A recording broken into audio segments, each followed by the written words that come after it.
Yeah, in late 1950s, General Ayub Khan from Pakistan wrote a letter to Mr. Jawaharlal Nehru to make an alliance against communist China because Ayub Khan was a very strict Muslim and he was quite against of any communist regime like Soviet Union, China.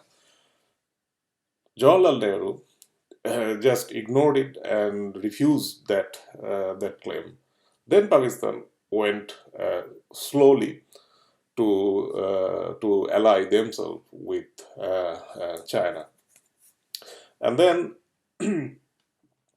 1962, Mao Zedong conquered Tibet, which is where just before that they asked their new friend Pakistan to give them Saskam Valley so that they can build up a road to reach Lhasa, the capital of Tibet, because to reach Lhasa wasn't very easy. But anyway, then since China conquered Tibet, as a result of that, Dalai Lama, with his follower, took refuge of India. Then Mao Zedong encroached in much deeper into Ladakh and in Arunachal Pradesh. Now, Jawaharlal Nehru at that time asked Soviet Union to stop China. Soviet Union didn't do anything. Then Jawaharlal Nehru wrote to John Kennedy, the then president of US, to help India. Now, perhaps some of you know, or maybe not, also many defense experts who nowadays come to Indian TV channels for debate or talks, they also don't mention, but I'm sure they know very well that at that time, with the distress call from Jawaharlal Nehru, John Kennedy sent over thousands US soldiers to Indian soil to push back Mao Zedong's People Army. So, in our distress time in 1962, US really helped us. And then, well, Jawaharlal Nehru fell sick, and he was very demoralized by the action. Also another point to mention here that at that time, China really came quite deep into Ladakh as well as in Arunachal Pradesh. And then we learn from our books in India that then China suddenly decided to leave those lands to India and go back. No, it is not correct. They were pushed back jointly by Indian soldiers and US soldiers, which is why we still have quite a large portion of Ladakh and Arunachal Pradesh in our control. Then, in 1965, um, Pakistan launched Operation Gibraltar in Jammu Kashmir sector, and then India had quite a poor weaponry systems, but yet in that was still like outnumbering and outperforming Pakistan's new modern weaponry such as patent tanks. And very strange, Soviet Union then interfered and convinced both party India and Pakistan to come to a table for a ceasefire. And that took place in Tashkent, which is a city in Uzbekistan, and Uzbekistan as at that time part of Soviet Union. Now, our Lal Bahadur Shastri, our first bravest prime minister, went to Tashkent, and as we all know, he was then poisoned to death. And now my question is, in Soviet Union, in Tashkent, you cannot say that US or any other country's intelligence planned that murder plot to kill Lal Bahadur Shastri. Then who did that? Of course, KGB of Soviet Union, so that they could reinstate the Gandhi family to the power in India, which is actually Mrs. Indira Gandhi. So it is quite clear, even though India from the beginning started to say that we would be non-aligned, but it is quite also clear that several times history showed to us that we were very much aligned to Soviet Union, even though Soviet Union did not really help us as much as a friend could have.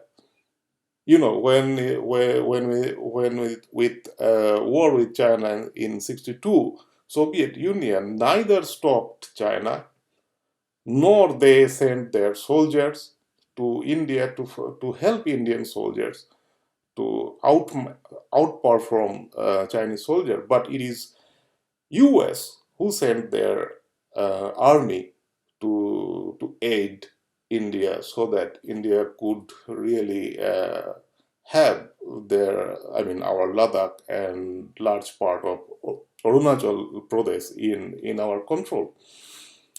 Then some of you also think that in 1971, Soviet Russia did a big favor.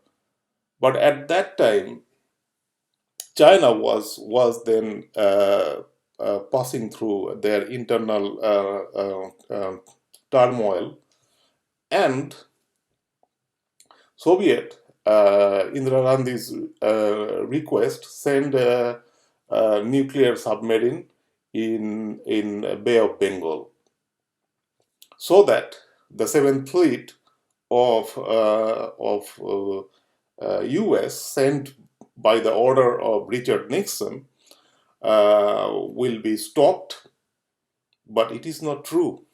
It is true in some extent, but not fully, because Russia said that they would send a nuclear weapon to deter Seventh Fleet, but only for few days, so that India had to decide the war in East Pakistan, nowadays Bangladesh, within 4 or 5 days. After that, if Seventh Fleet would arrive in Chittagong, I think the port of Chittagong, then Soviet would not engage them in fight. How could they? Then there will be a nuclear battle again, and neither US nor Soviet Union wanted or afford it. So this much help we got so far from Russia, and we just started to buy then all the defense equipments from Soviet. Now it is very interesting also when Kargil took place, we had intelligence failure. Now we are having the same scenario like Kargil 2 in Eastern Ladakh, Mid Ladakh with China. Again, intelligence failure. Then what this thing says? First of all, our law needs complete reform, the way it works. We need an organization which is similar like Pakistan's inter-service intelligence to some extent. Not to be engaged offensively outside, but to have real network like Mossad of Israel has. And luckily, Israel is our friend, and we don't learn from them. We don't seek help from them to modernize our defense, our intelligence departments. I mean, this is just unbelievable. That now, uh, I have been hearing few TV debates with our respectful retired army people. They are saying that China cannot afford to mobilize their all army, air force, and defense asset or military asset to Ladakh and Arunachal Pradesh. Why? If they really want to have a war, they can make a treaty with Russia where China's heavy deployments are actually, and Russia's current economy is much weaker, fragile due to sanction, due to this Soviet Union's breakdown. They they can come, and they can be forced to come to a negotiation that while China is engaged with us in Ladakh and Arunachal, Russia will not take the advantage to engage China in their borders. So our defense guys are still relying on some good fortune that uh, China cannot manage to enhance their military presence uh, uh, along the in the China border. Now, what kind of stupidity is this that I am relying on the decision or on the favor of my opponent? This is complete rubbish. So, and also during Kargil, when Kargil took place, India was then hurrying here there to buy some smart bombs from Israel, France, Russia, and some jets from Russia. Now at that time, India had a handful of Sukhoi and also some amount of Mirage. And all the missions Indian Air Force was taking place, Mirage was used for precision bombing. And after that, after Kargil war, India bought Su-30 in a huge number. I don't know. I cannot recollect the exact number. Maybe around 300. Please forgive me if this number is slightly, more or less. Why not Mirage? Why we are stuck with buying our heavy portion of our military equipments from Russia, who whose economy is dying since the fall of Soviet Union? Why we are purchasing non-state of the art weapons from the West, from France, from Israel, from Germany, from US? Yes, we are buying some equipments like you just like I'm giving you an example. You are constructing a building, so for the ground floor you hire one engineer and his staff. Then for the second floor you hire another engineer. So your house will be like a mess, will collapse. And it is not the way to build up your military setup. You need a concrete plan for 10 years, then another 10 years, and another 10 years. Look, that is what China did. I know their weapons are also not very powerful or very precise compared to the weapons of NATO countries, but yet they would outnumber India, just like India outnumbers Pakistan. So therefore, we urgently need a modernization of Indian Defense Force. And luckily, we have a very good friend, Israel. Israel is well known.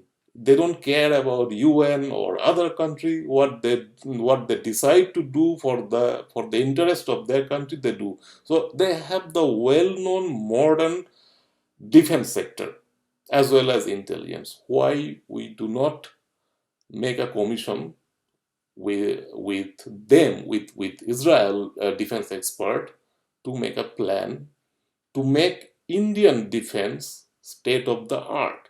That in 10 years we need this amount of spice bomb or Barak 8 or David Sling or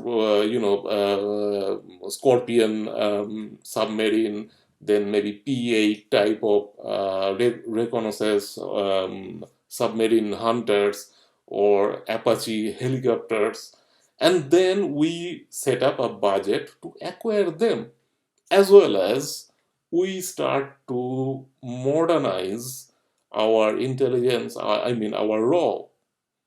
It cannot really work like in 1970s, 80s. World have changed. Now we live in information technology and artificial intelligence era. We have to modernize ourselves. And then our even now, uh, now in the sense in last couple of years, we have been issuing a tender, MMRCA 1, MMRCA 2, and still nothing happened. Then suddenly India bought 36 Rafale fighter with Meteor and Scalp missile system. Why 36? With 36 Rafale, what you gonna do? And Rafale is also very expensive to buy and also very expensive to fly, to maintain. But yes, I agree that they are much better on Russian jets in terms of serviceability, in terms of maintenance, and yeah. But Russian weapons are no longer state of the art weapons. They do not have this data, like one jet is silently talking with your 100 jets, submarines, uh, destroyers, or ground intelligence. We need a well communicated data exchanging facility in our weaponry systems. We need small drones with night vision capability, thermal imaging, IRST, infrared search and seek. We need this. Why our soldiers are physically patrolling in those dangerous terrains in Ladakh?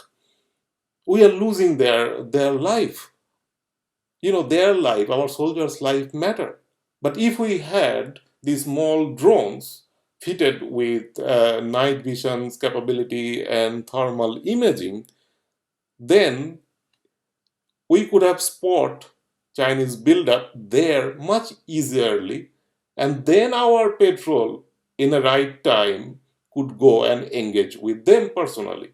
But no, in the middle of the night, our brave soldiers went there, and there were some kind of hand-to-hand combat stuff, and because of the dangerous terrains, they simply lost their life. Now, India was thinking, since we have an agreement with China for not use of firearms, China will always maintain that agreement. So India was sitting and just relaxing and thinking only about a hot pursuit with Pakistan. This is not the way it works. In politics, we always know that two opponents makes an agreement only to be broken at some point. how India was then sleeping. Then Mr. Bhaduria is a really amazing guy. I respect his positions, his plea for making India, which is our prime minister's dream too. But dream is a dream. That you have to live in reality. You know very well that until now, Hull can maximum manufacture 5 or 6 Tejas. Now, to match Chinese fighter jet, if you need 600 lightweight fighter like Tejas, then India need currently 100 years to acquire that number. So I just do not understand what Mr. Bhaduria was saying. Utter rubbish. And now we have the situation. And now we are going to get some Apache helicopters from US, some Spice 2000 from Israel, Meteor from France, and some howitzer from US, some smart bomb from US, and those again dinosaur jets like Su-30 and Mirage 29 from Russia. Why? In Kargil, we did the same. And what did we learn? Nothing. So when something happens, then we all get crazy and then we say we need this, we need that. That shows and that proves that you do not qualify to be a state of the art uh, army or military because you didn't have any plan. You know very well that you cannot change your neighbors. China, unfortunately, sitting one side of your neck, and Pakistan is sitting in another side of your neck, and you are just thinking about Pakistan. Although you know very well that both of these two countries are really best friend. And China depends on Pakistan because of CPEC, and Pakistan depends on China for money to survive and cheap weapons. And you didn't plan that now in India you have those I don't know 300 dinosaur Su-30 and some also dinosaur MiGs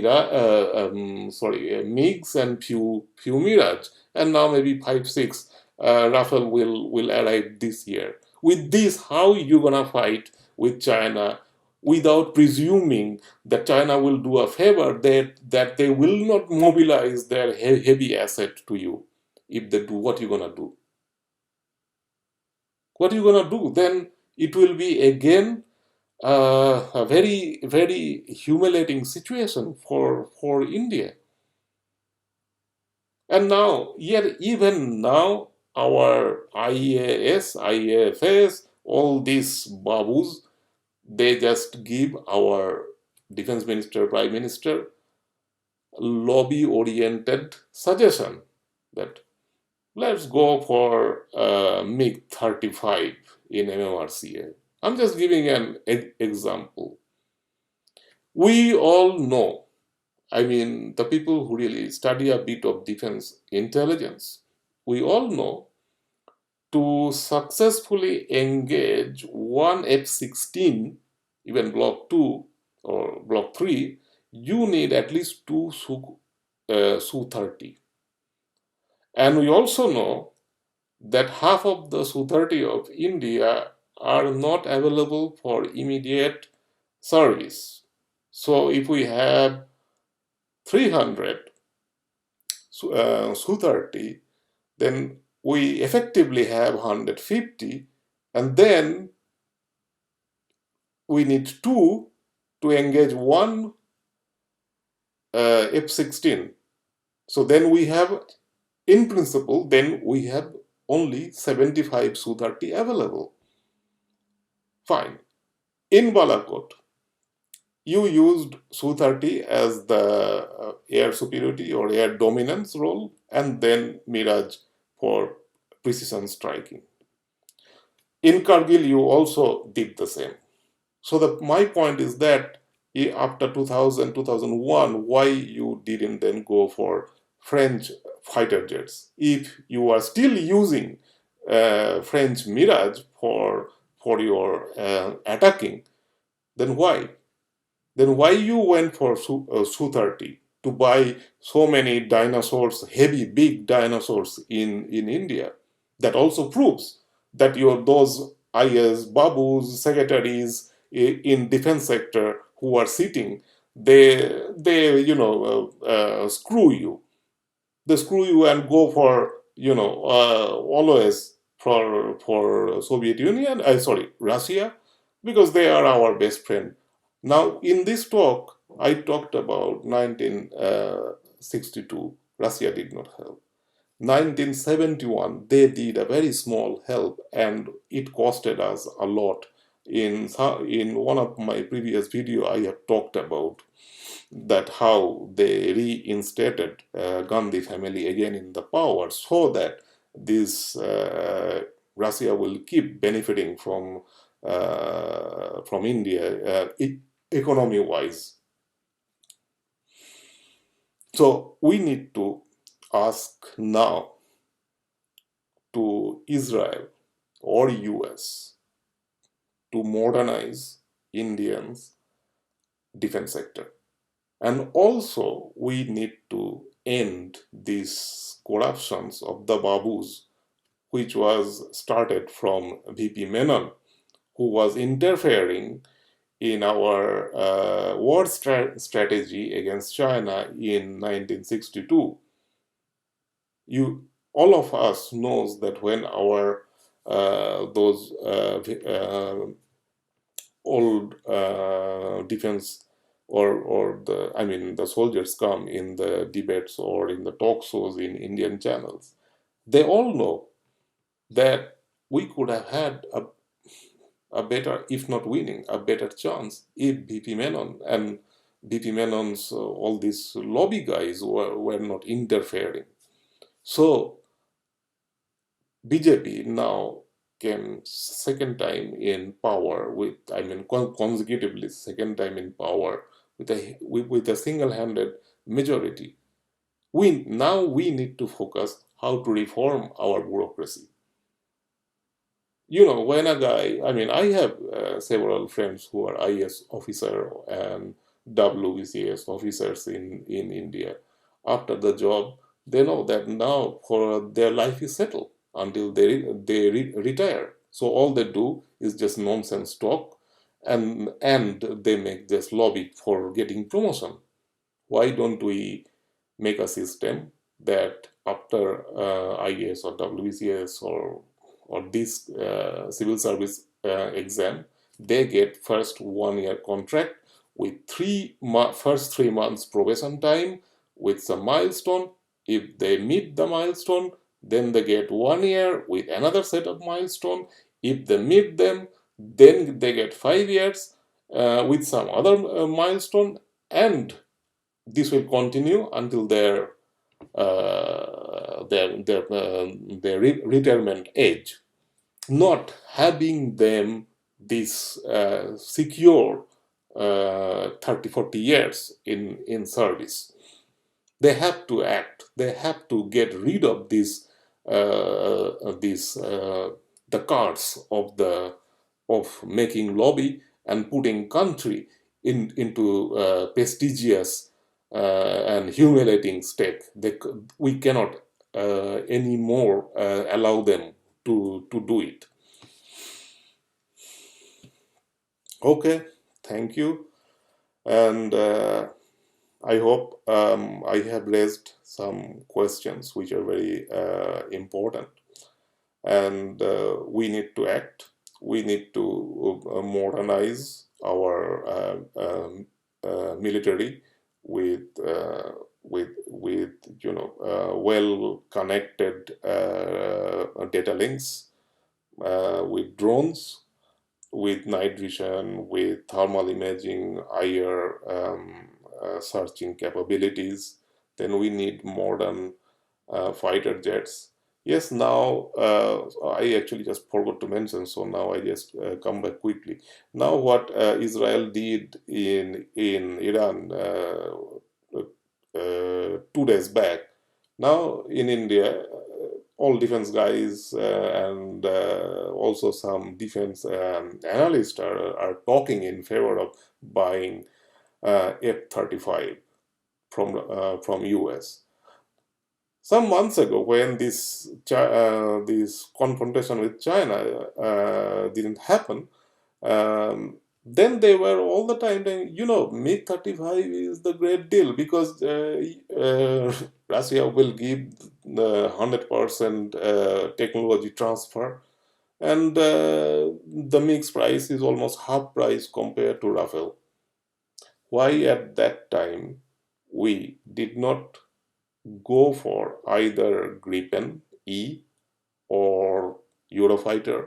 Okay, maybe Eurofighter is a bit complicated because its parts come from several countries in Europe. Then why not Rafale? And just decide it and have it. I know they will not give the full technology, and the full technology is the jet engine. Having talking about jet engine, now how Mr. Bhaduria sees that AMCA will be successful stealth fighter jet. I have seen the prototype which is available in internet of AMCA. I don't see that AMCA will have the backside or the tail side stealth. Well, who will make the engine? You think AMCA will run with the same engine as Su-56 and it will be a stealth fighter?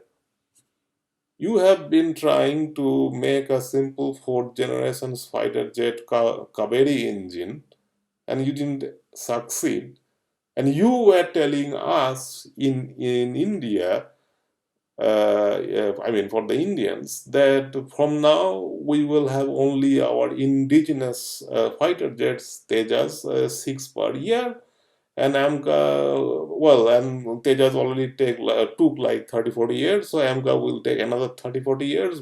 By then, China and other countries will have 6-7 generation of fighter jet, and India will be stuck like this. When there will be a challenge, then we will become crazy, buy some fighter jets from here, there, buy some submarine from here, there. We do not care about the data links. By the way, when you did Balakot, you were not prepared for any kind of, no matter small or big, retaliation from Pakistan. Why those Pakistani fighter jets were capable to come and bomb some places in Jammu Kashmir sector? Where was your air defense?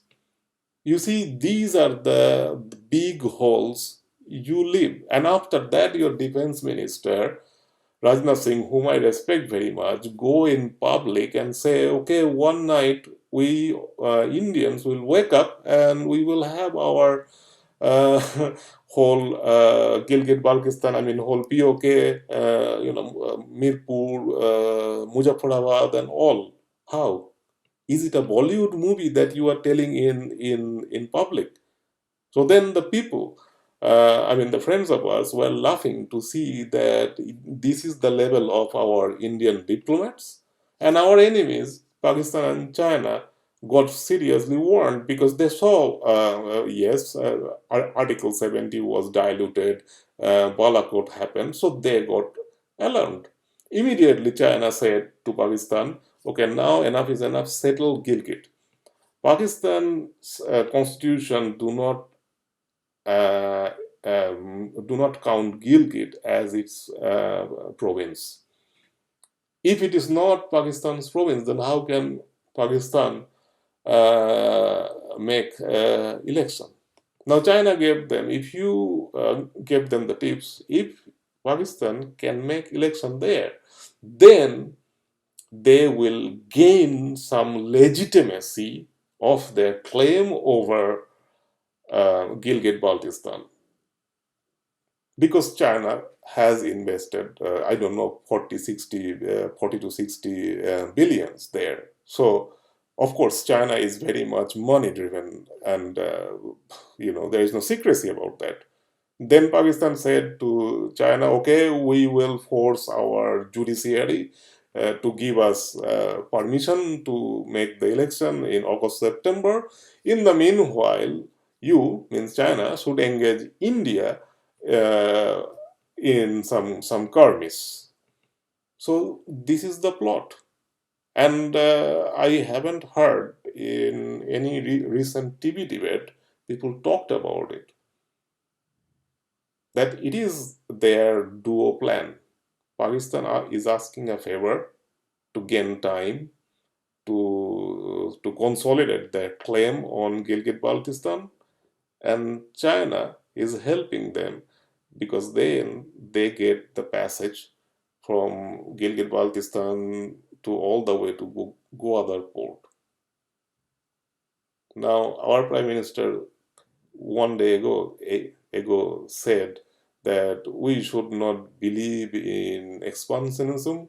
We should believe in economic, growth. The point is that you may be thinking about it, but it is not necessary that all other countries, your neighbors, are thinking in the same way. Because more man is also more manpower, and India still to date is not in a position to exploit, to use that manpower. So in the same way, land also gives you leverage. So you cannot disengage China by saying that, let's shake hand, you don't expand, and we will be helping each other economy wise. So even in this century, number of men, I mean the number matters. So number in man, number in land, number in money, I mean money bills, all this matters. So friends, I think I have spoken a lot, and I have given some materials to think about, because after all it is our country, India. More prosperous, more prestigious it becomes, more we get some prestige in global platform. Okay, Joy Hind and Uttishta Bharata. Bye.